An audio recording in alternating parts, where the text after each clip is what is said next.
మీ మోకాలి గుజ్జు అరిగిపోవడం వల్ల వచ్చే దీర్ఘకాలిక నొప్పులకి డాక్టర్ సుధీర్ దారా గారు మన శరీరంలోని రక్తం ద్వారా రీజనరేటివ్ థెరపీతో ఎటువంటి నొప్పి లేకుండా పరిష్కారాన్ని అందిస్తున్నారు. క్లారిటీ వచ్చేసింది. త్వరలోనే వైసీపీలో ముద్రగడ పద్మనాభం చేరబోతున్నారు. ముద్రగడకు రాజ్యసభ, ఆయన కొడుకు అసెంబ్లీ టికెట్ ప్రతిపాడు నుంచి ముద్రగడ కుమారుడు గిరి పోటీ చేసే అవకాశం కనిపిస్తోంది. ఈ పరిణామాలపై టీవీ9 స్పెషల్ కరెస్పాండెంట్ సత్య మరిన్ని వివరాలు అందించేందుకు లైవ్ లో జాయిన్ అవుతున్నారు. సత్య, న్యూ ఇయర్ లో ముద్రగడ పద్మనాభం రీఎంట్రీ ఇవ్వబోతున్నట్టుగానే పరిణామాలు చూస్తే అర్థమవుతోంది. మరి ముద్రగడ సేవలను ఎలా వాడుకోవాలని వైసీపీ భావిస్తోంది? అంటే ఇప్పటికే ముద్రగడ పద్మనాభం కాపు నేతగా ఉన్నప్పుడు దాదాపుగా ఆయన 6 దఫాలుగా కూడా ఎమ్మెల్యేగా ప్రతిపాడు నియోజకవర్గం నుంచి ప్రాతినిధ్యం వచ్చిన నేపథ్యంలో అదే ప్రతిపాడు నియోజకవర్గం నుంచి ఎవరైతే ముద్రగడ పద్మనాభం చిన్న కుమారుడు గిరి పోటీ చేస్తారనేది మాత్రం అక్కడ ముద్రగడ పద్మనాభానికి సంబంధించినటువంటి అనుచరులంతా చెప్తున్నారు. అయితే గతంలో ఆయన ఇక రాజకీయాలకు దూరంగా ఉంటానన్న నేపథ్యంలో ఒకసారి ప్రకటన కూడా చేశారు. అయితే ప్రస్తుత పరిణామాల నేపథ్యంలో ఒక పక్క వైఎస్ఆర్సీపీ సీట్ల విషయంలో ఇంకా తర్జన భర్జన పడుతుంది.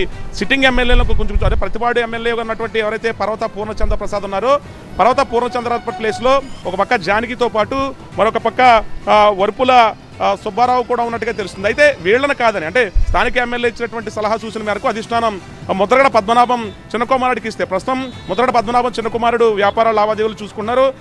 ఆయన ఎంఎస్సీ కూడా చేశారు విదేశాల్లో. అయితే గతంలో ముద్రగడ పద్మనాభానికి సంబంధించినట్టు కాకినాడలో ఆయన ఎమ్మెల్యేగా చేశారు, ప్రతిపాడులో ఎమ్మెల్యేగా చేశారు, పిఠాపురంలో చేసి కూడా ఓడిపోయిన నేపథ్యంలో ఇక రాజకీయాలకు ఉండనన్నారు. కానీ ఇప్పుడు సీట్ల సర్దుబాటు విషయంలో ముద్రగడ పద్మనాభం చిన్నకుమారుడికి సీటు దాదాపుగా ఖరారైపోయింది. అంటే ముందు పెద్దాపురం అనుకున్నారు, పెద్దాపురం నియోజకవర్గం నుంచి ముద్రగడ పద్మనాభం పోటీ చేస్తారన్న యోచనలో ఉన్నట్టుగా చర్చ జరిగింది. కానీ ఇప్పుడు ప్రతిపాడు నియోజకవర్గానికి సరైన ఎవరో లేకపోవడంతో అక్కడ బీసీ ఓటింగ్ ఉన్నప్పటికీ కూడా గతంలో ముద్రగడ పద్మనాభం అనుకున్నటువంటి అనుభవం నేపథ్యంలో చిన్నకుమారుడిని ఈ ప్రతిపాడు నియోజకవర్గం నుంచి దించి కనుక ఖచ్చితంగా అత్యధిక మెజార్టీతో గెలిచేటువంటి అవకాశం ఉందనేది చెప్తున్నారు. కానీ అక్కడ జనసేన టీడీపీ పొత్తు నేపథ్యంలో ఇప్పటికే వరుపుల సత్యప్రభ టీడీపీ నుంచి పోటీనిచ్చిన నేపథ్యంలో ఒకవేళ కనుక ముద్రగడ పద్మనాభం చిన్నకుమారుడిని ప్రతిపాడు నియోజకవర్గం నుంచి దించి కనుక ఖచ్చితంగా గెలుపు తీసుకెళ్లేటువంటి అవకాశం ఉన్న నేపథ్యంలో ముద్రగడ పద్మనాభం వేడుకలకు సంబంధించి ఏమైనా ఈక్వేషన్స్ మారే అవకాశం ఉందా?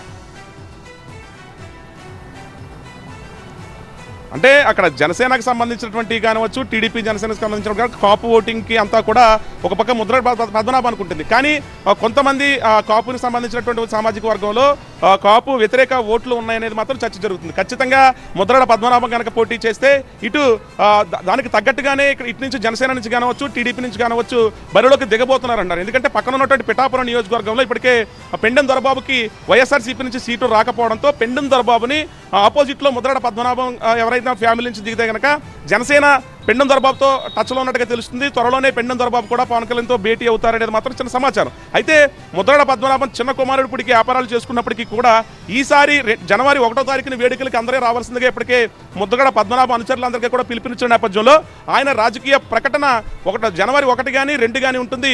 జనవరి మొదటి వారంలోనే వైఎస్ఆర్సీపీలో జాయినింగ్ ఉంటుంది. ప్రతిపాడు నుంచి పోటీ చేస్తారనేది మాత్రం పూర్తిగా అంటే ముద్రగడ పద్మనాభానికి సంబంధించిన అనుచరులంతా ఖరారు చేసేస్తున్నారు.